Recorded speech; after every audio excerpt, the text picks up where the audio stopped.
The Dodgers blasted 4 homers in their win over them and drove in 4 runs. They go for the sweep this afternoon. And Dodgers part owner Todd Bowley has closed on Premier League powerhouse Chelsea for north of $5 billion.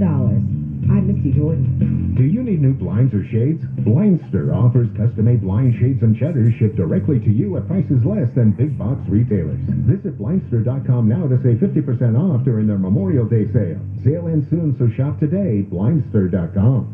I want to make your life easier, because if you go to the grocery store and you see some poor person trying to put one of those big cases of bottled water into their cart or on the bottom portion of it, they're messing around. They can't get it on there. They're grunting. I know it's very embarrassing. I don't want that to be you. Plus, buying bottled water is expensive, and it causes tons of plastic waste.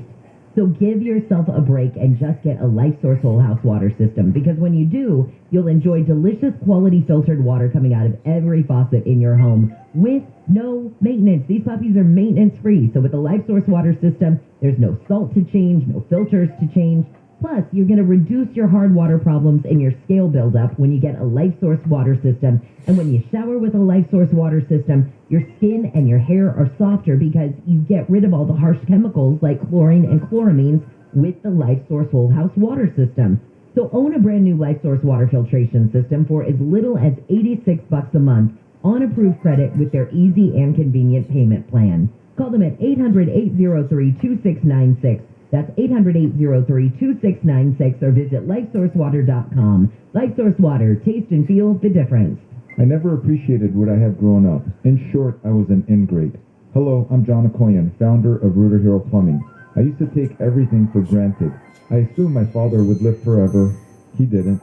When I only got one Christmas gift, I threw a tantrum. And when things didn't go my way, I wasn't pleasant to be around.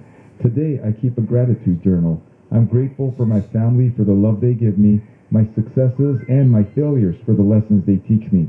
I'm also grateful for my team for the 5-star service they provide our customers. Spring is a time of rebirth. Rooter Hero encourages you to show gratitude this month and watch your life filled to the brim with joy. One other thing I'm grateful for is you, our customer. As usual, Rooter Hero Plumbing will cable your drain for only $77. Call Rooter Hero Plumbing at 866-DRAIN-77. That's 866-DRAIN-77. Thank you. Yeah, 102-8886. If you've listened to Handle on the Law for any length of time, you'll notice that I have never recommended a lemon law lawyer. I've never found one I'm comfortable with until now. So let me introduce you to the Knight Law Group. If you've bought or leased a car and gone back repeatedly for a car repair to no avail, you may have a lemon on your hands. And you have rights under the California lemon law. Every year, car manufacturers produce and sell cars that have real problems, and you're stuck with them. Well, you can actually do something about it now. Call the Knight Law Group. They can help you get rid of your lemon and get your money back. And you don't pay anything out of pocket. Call for a free consultation. Call the Knight Law Group at 844-43-LEMON, 844-43-LEMON, or visit knightlaw.com. That's Knight with a K. knightlaw.com. Paid spokesperson. Every case is different. Results vary. Courtesy of Roger Kiernos, Knight Law Group, LLP. Hi everyone, I'm Dr. Vivek Murthy, and I have the privilege of serving as U.S. Surgeon General.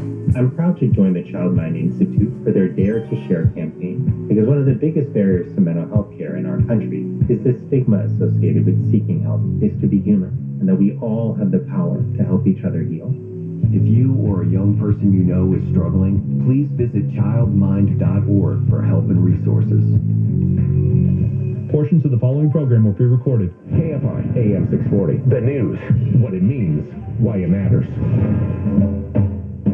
actually want to take you live to Fox News right now, doing an interview with Lieutenant Chris Olivares from the Texas Department of Public Safety. Entering into that classroom, you have a large group of children, teachers inside that classroom. He is armed with a rifle with numerous rounds of ammunition, so it's a matter of seconds that he can kill as many people inside that classroom. So we got to give praise to those brave men and women of law enforcement that put their lives on the line between the shooter and those children to try to preserve any further loss of life. But again, that can happen in a matter of seconds. And of course, no telling what could have taken place if those law enforcement officers did not respond in time. Yeah, Lieutenant, 19 students, 2 teachers. That sounds like what most classrooms are made up of. about 19, 20 kids, Right. a primary teacher, and then a secondary teacher. Did anyone survive inside that classroom, and did he just shoot people inside that one classroom?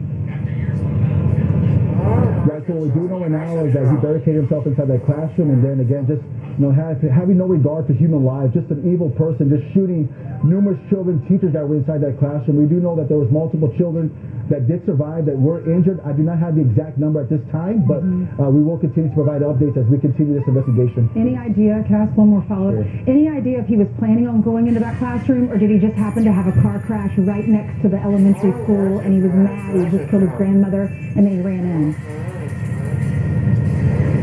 We're still trying to determine that, working with FBI, working with ATF, to, try to determine if there was any prior indicators, any red flags, checking social media platforms as well to see if there was any initial signs that he was going to conduct a mass shooting, especially in particular this school here in Uvalde, Texas. Well, it sounds like, and I appreciate your question, Ainsley, it sounds like much of the focus was in one classroom, although I understand there's still details to be fleshed out on that.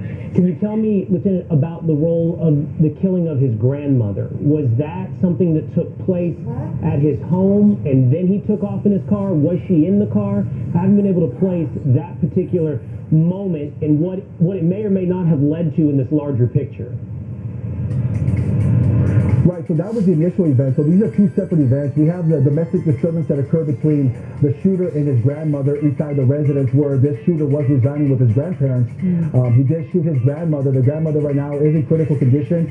So we're hoping that she pulls through. Our prayers are with her, also with the victims and the families here, and also the entire community here in Uvalde, Texas. So she's going to be a key witness to this investigation to be able to identify any prior history with this individual, this shooter. Yeah. Yeah, so that's I didn't know that. I thought the grandmother had died. I'm glad she's still alive. Into what happened here. Lieutenant, I really Again, you're listening to this was Fox News this morning, and they had Lieutenant Oliveras on in Texas now, giving the very latest on the situation there. So a couple of things that we just learned out of that interview. First off, it looks like it was not, because when Ainsley asked that question, that is one of the things that I was concerned about. When they said that 19 kids had been killed and 2 teachers, I thought, did he literally take out an entire classroom? And so that's wonderful news to hear from the lieutenant that, in fact, there were children who survived that. I don't know if that means that the 2 teachers who were in that classroom were the 2 who were killed. Again, we're still we know that there was one 45-year-old teacher who has been identified as a 4th grade teacher who was killed in the attack. We don't know the identity of the second adult killed in the attack. And that is wonderful news now that the grandmother, let me rephrase that.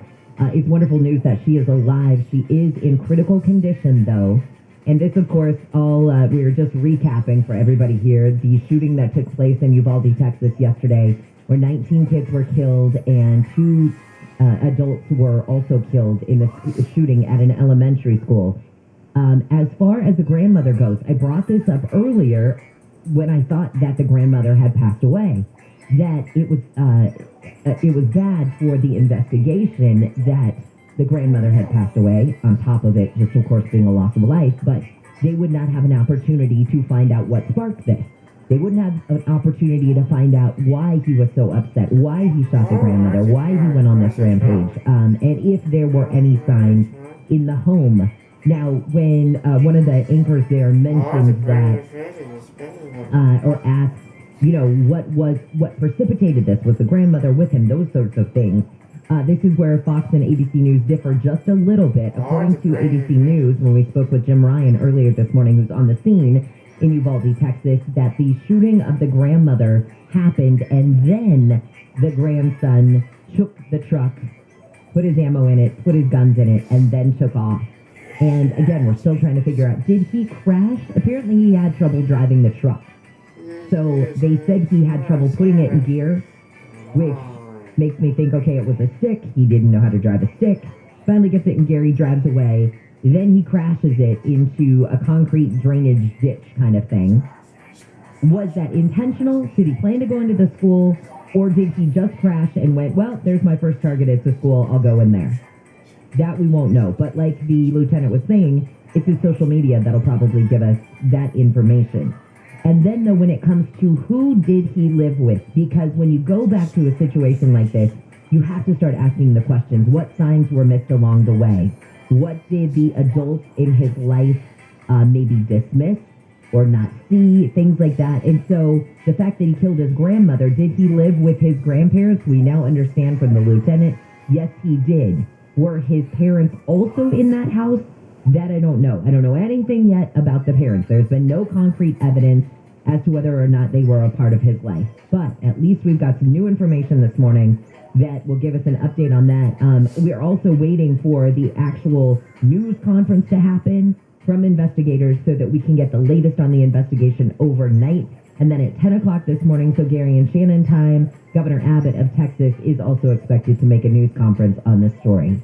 This is KFI and KOSTHD2 Los Angeles. Let's get another look at your drive this morning. We'll check the 60 with Nick Pagliocchini. It's going to be a busy one for you as you're making your way through the Boyle Heights area. Actually coming off the eastbound side of the, westbound side of the 60, leaving the 710 out of East LA. There we go. It's going to be a busy drive for you as you make your way toward Boyle Heights, and that's likely due to folks that are avoiding the 10, because the 10 west St. Bernardino freeway transition to the 5 southbound got a crash blocking the right lane of that connecting roadway. Definitely seeing a rough go for your drive. On the westbound side of the 10 approaching the 5 northbound, unrelated but heavy for you out of Norwalk instead of it springs in heavy stretches from before the 605. 5 northbound, you will see those delays toward downtown LA and the 101. And the northbound side of the 101 going to be still going for you through downtown LA from 4th as you head toward the 110. Westbound side of the 10 Santa Monica freeway, seeing a possible problem for you not too far from Alameda. Caltrans crews are working in lanes overnight. Westbound 10 going to be busy for you leaving Alameda Street as you make your way toward the 110. And then further westbound on the 10, going to be patchy for your drive through Mid-City toward La Brea. I got an update of something slowing you down. Pound 250 on your cell phone, keyword KFI traffic. KFI and this guy helps get you there faster. I'm Nick Pagliocchini. Where can you find a super selection of new and pre-owned vehicles? At Norm Reeves Honda Superstore during our Norm Reeves Memorial Day event, where we make upgrading easy all month long. Get a fast and fair appraisal when you choose to trade or return any Honda lease to one of our 5 Honda Lease Return Super Centers. Shop our super selection of fuel-efficient used and certified pre-owned Hondas. If it's a new and customized Honda you're looking for, our friendly team will help you pre-order your Honda, including the incoming all-new 2023 Honda HR-V, coming soon. So trade to upgrade today. Visit our super award-winning Norm Reeves Honda Superstore locations in Huntington Beach, West Covina, the Irvine Auto Center, Vista, and the #1 Honda store in the world in the Cerritos Auto Square. Shop online at normreeves.com.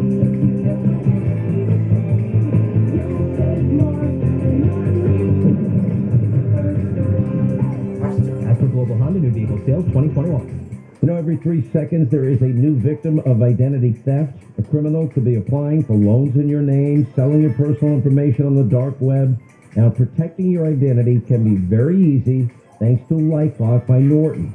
No one company can prevent all identity theft or monitor every transaction of every business, but LifeLock is simple and easy to protect yourself, and you'll save up to 25% off your first year when you go to LifeLock.com or call 1-800-LifeLock. Just use the promo code Hannity. Termites? Even maybe. Call Pacific Coast Termite for a free home inspection. Call 800-PACIFIC, PacificCoastTermite.com. Pacific Coast Termite kills termites. The clean, friendly way.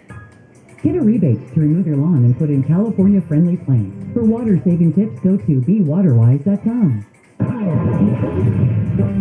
Handle on the news. Handle on the news. And now, here's Bill Handel. And good morning. As a matter of fact, not a very good morning. It's a Wednesday, May 25th. Bill Handel here and the morning crew. And as you can guess, we are going to spend the morning talking about what happened in Uvalde, Texas yesterday morning. And we're going to take various spins on that because there are many different aspects of what happened. Response, what the government is doing, what the senators are doing, obviously talk about gun control, and some thoughts that I have, and it's pretty depressing stuff to say the least. Okay, just a quick hello, and then we're going to get right to it. Morning, Jen. Morning, Handel. I am listening right now to the... good morning, Wayne. Yeah, hi, Bill. Ready to get into this. Yeah, unfortunately, Alex, good morning. I don't know where Alex is. Running around someplace. Good morning, Tyler. Can you hear me? Yeah, we can hear you. Oh, okay. Good morning, Bill. All right, good morning. I'm just getting... Jen? Yeah, can you hear me? Now I can. Okay, yeah. So I just wanted to let you know that I am listening to some new stuff. I actually just took part of an interview from Fox News that they were doing this morning with the lieutenant who was at the scene in Uvalde, Texas this morning. So I have some new information as we get into the lead story. Okay, so let's do that. It's time for Handle on the News. Jennifer Jones-Lee, Wayne Resnick, and me. Lead story is exactly what we've been talking about. And as news comes in, and this ends up happening on a regular basis whenever a tragedy or a major news event like this happens, news comes in incrementally, some of it initially wrong, and then it has to be corrected. For example, or the numbers keep on increasing, which happened yesterday, as the numbers of the kids reported being shot and killed just kept on going up and up, which is not unusual. So let's go to Jennifer with the very latest, some of which just came in. Okay, so what I just learned was from Lieutenant Olivares, who is at the scene at Uvalde, at the middle school, or the elementary school, in Uvalde, Texas. According to him this morning, let's just walk back through this whole thing. So this started yesterday with a domestic disturbance between the 18-year-old shooter and his grandmother. I did find out he did live with his grandparents. He shot his grandmother in the forehead. I don't know why in that situation. It was reported all overnight that the grandmother was dead. She is not. She is in critical condition, which will be key to this investigation because if she pulls through, she could provide what triggered this whole thing in the first place. So, it'll be wonderful, A, if she survives, but B, on top of it, she'll be a key point in this investigation. He apparently shot her in the head, took her truck, loaded whatever weapons he had into the truck and the ammo. He had trouble driving it, so it looks like it was a stick shift and he didn't know how to drive it. He finally gets it into gear, takes it just a few blocks and crashes it into a concrete drainage ditch. Did he do that on purpose in this area? Was his goal to attack this school? That's what investigators are still trying to figure out. Or could it have been he didn't know how to drive this vehicle, crashed, and went, well, look what's across the street, that's now my target. Apparently, he gets out of the truck in tactical gear, takes the weapons with him, engages with a school resource officer who is there. The school resource officer is injured in that. It looks like a minor wound in that, but the shooter is able to get by him, barricades himself in now what we have learned is a fourth grade classroom that had both third and fourth graders in it that ranged in age from 7 to 10. There were 19 kids who were killed when he barricaded himself in this classroom, 2 adults as well. What we did just find out that there were kids who survived, so he did not take out the entire classroom. All right, so we'll get some information from the kids as to what happened inside the classroom and why one survived and the others did not. The other question is, and I haven't gotten this information or seen it, do we know specifically the weapons that were used? Originally, it was reported a handgun and a long gun, a rifle, now 2 AR-15s, which had been purchased a week before on his birthday. And that I do not have that information. You're right that he did. It looks like on that 18th birthday, he went and purchased